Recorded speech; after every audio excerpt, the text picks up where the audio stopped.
Bom dia. Bom dia. Eu queria o penne, por N, favor. molho. Eu queria molho de tomate. Acompanhamento. Acompanhamento, eu queria milho. Milho, o que mais? Presunto. Presunto, o que mais? Hã? Presunto. Presunto, isso. Milho, presunto, o que mais? Presunto, milho, o que mais? Calma. Fala, o que mais você quer? O que mais você quer? Calma. Quer o quê? Vambora, pô. Pimentão. Pimentão, isso, o que mais? Fala. Ah, meu Deus, eu O que odeio mais? pimentão. Fala, o que mais? Calma, O que eu você tô quer? pensando. Eu quero palmito. Quer palmito? Quer palmito? Fala mais palmito, ó. O que mais você quer? Fala, o que mais você quer? Eu quero mais Quer mais palmito. palmito? Ah, você quer mais palmito? Olha aqui mais palmito, ó. O que mais? Você quer o quê? Mais o quê? Fala. Fala Tomate, eu quero tomate. Quero tomate. Vambora, falta dois, vambora. Falta dois, fala, vagabunda. Vambora. O que você quer? Eu quero ervilha. Quer ervilha? Quer mais o quê, porra? Vambora.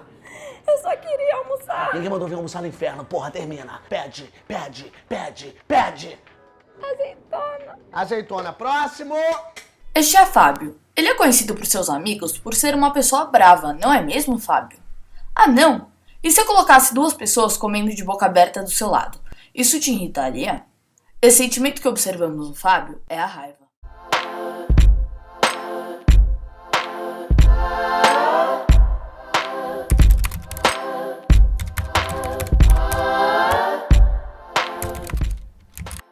As emoções são reações fisiológicas herdadas ao longo da evolução da espécie e, entre outras funções, preparam o organismo para alguma reação frente a determinada situação.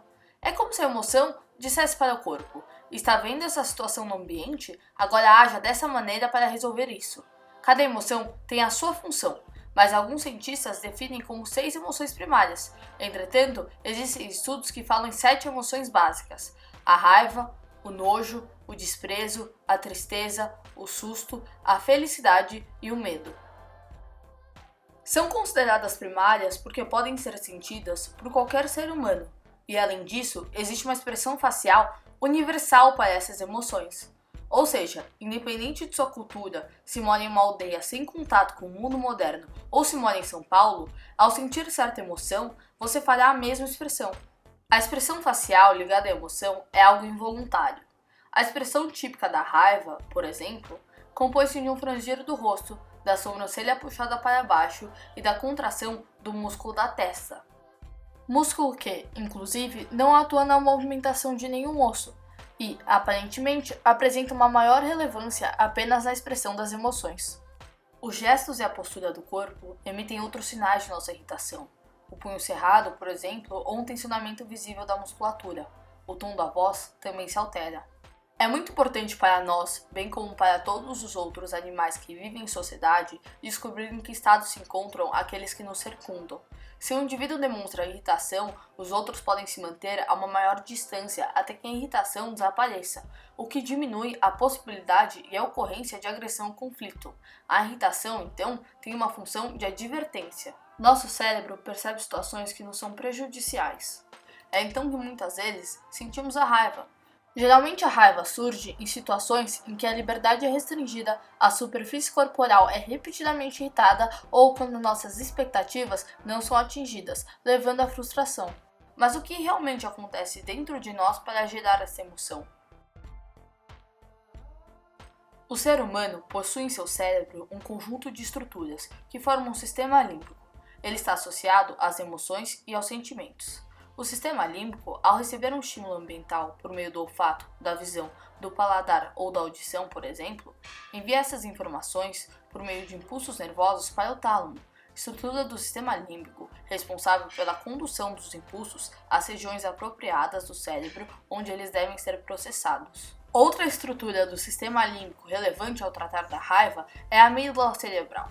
A amígdala é fundamental para a autopreservação, por ser o centro identificador do perigo, gerando medo e ansiedade, e colocando o animal em situação de alerta, aprontando-se para fugir ou lutar. A destruição experimental das amígdalas, são duas, uma para cada um dos hemisférios cerebrais, faz com que o animal se torne dócil, afetivamente descaracterizado e indiferente a situações de risco. O estímulo elétrico dessas estruturas provoca crise de violenta agressividade. Em humanos, a lesão da amígdala faz, entre outras coisas, com que o indivíduo perca o sentido afetivo da percepção de uma informação vinda de fora, como a visão de uma pessoa conhecida. Ele sabe quem está vendo, mas não sabe se gosta ou desgosta da pessoa em questão. Vamos voltar ao Fábio. Lembram quando ele ficou nervoso? Mas o que realmente no ambiente fez ele ficar nervoso? O estímulo sensitivo, como o barulho da mastigação, por meio de impulsos nervosos, chega ao tálamo e, em seguida, à amígdala cerebral, que os identifica como uma ameaça. Essa identificação ocorre antes do estímulo chegar à área do córtex pré-frontal, responsável pelo julgamento de qual seria a reação correta a ter perante tal situação. Assim, a amígdala cerebral manda impulsos nervosos para o hipotálamo, responsável por realizar a ligação entre o sistema nervoso e o sistema endócrino. Dessa forma, o hipotálamo estimula a neurohipófise, que envia hormônios para as glândulas adrenais, que então começam a liberar a adrenalina, noradrenalina e a dopamina. Os hormônios liberados na corrente sanguínea geram diversas reações dentro do nosso corpo. A adrenalina e a noradrenalina ativam os receptores do sistema circulatório. Assim, o seu coração começa a bater mais rápido e certas arteríolas e veias ficam contraídas, aumentando sua resistência e diminuindo o fluxo sanguíneo nos órgãos periféricos, como por exemplo no apêndice, no baço e nos vasos linfáticos. A dificuldade que o sangue encontra para passar pela rede de vasos contraídos aumenta, resultando em um aumento da pressão sanguínea. Esse aumento da pressão eleva o fluxo sanguíneo para os órgãos que não estão com os vasos contraídos, encontrados nas extremidades do corpo e nos músculos. O sangue chega cada vez mais rápido para os músculos, preparando o indivíduo para lutar.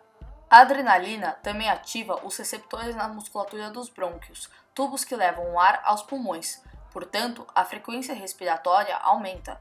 A ativação causa uma dilatação das paredes musculares dos brônquios. Consequentemente, a quantidade de gás oxigênio que chega aos pulmões aumenta, podendo aumentar o suprimento desse nos músculos. O excesso de dopamina no sistema nervoso provoca a estimulação da condução de impulsos elétricos do cérebro até a medula espinhal, promovendo a atividade muscular. Dessa forma, o cérebro faz com que o corpo realize movimentos desnecessários, tais como tiques repetitivos, muitas vezes interpretados como tremedeira. Além disso, é muito comum que as pessoas fiquem com os rostos avermelhados, como é retratado o personagem da raiva no filme Divertidamente. Isso ocorre graças à circulação do sangue mais veloz em direção às extremidades. O rosto avermelhado contribui para um sentimento de calor. Em resposta ao aumento da temperatura corporal, é muito comum que em situações de raiva o corpo passe a suar, tentando reduzir essa temperatura. Mesmo a raiva sendo uma expressão universal, é comum percebermos que algumas pessoas tendem a ficar irritadas com mais facilidade que outras, ficando conhecidas como uma pessoa de pavio curto. Uma explicação possível para essa diferença está na genética. Pesquisadores relacionam essa característica ao gene MAOA. Esse gene é responsável pela produção da enzima monamina oxidase A, uma enzima que decompõe importantes neurotransmissores no cérebro, como a dopamina, a norepinefrina e a serotonina.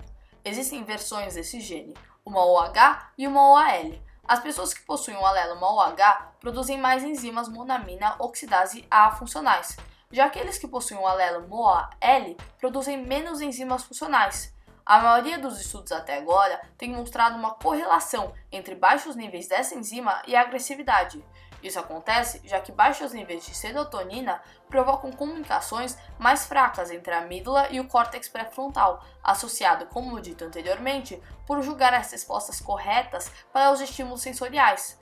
Assim, se sugere que quando os níveis de serotonina estão baixos, pode ser mais difícil para o córtex pré-frontal controlar as respostas emocionais para a raiva.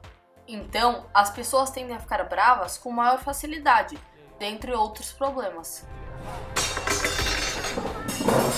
Boa tarde. Boa tarde, senhora. Tem azeitona? A senhora tá vendo azeitona na sua frente, senhora? Tô. Então tem azeitona. Então tem, olha aí. Tá, mas você tem da verde? De que cor é essa azeitona que a senhora está vendo com esses seus lindos olhinhos preciosos? Aquela ali é preta. É preta, então só tem da preta, senhora, não tem da verde. Aquela ali é ervilha? Se não é ervilha, é cocô de coelho, senhora. Deixa eu ver... Vou querer então milho. Milho.